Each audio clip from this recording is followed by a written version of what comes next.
कारण आमचा जीव झिजेपर्यंत आम्ही मराठा समाजाच्या मोर्चांच्यासाठी काम केलं आणि ज्यावेळेस महाराष्ट्राचा जो मोर्चा निघाला आणि त्या शेवटच्या रात्री जे काही झालं ते मी माझ्या डोळ्यांनी पाहिलं.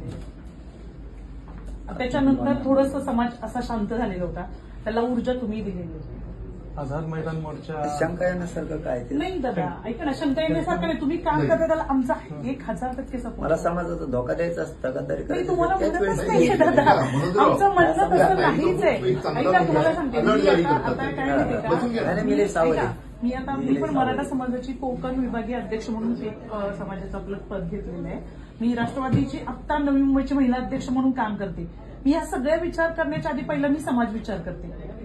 नाही, मी सगळा विचार करून हे म्हणत मी त्यांना काय अजिबात मला सांगू का, आम्हाला शंका नाही. दादा फक्त अलर्ट राहा एवढं, जसं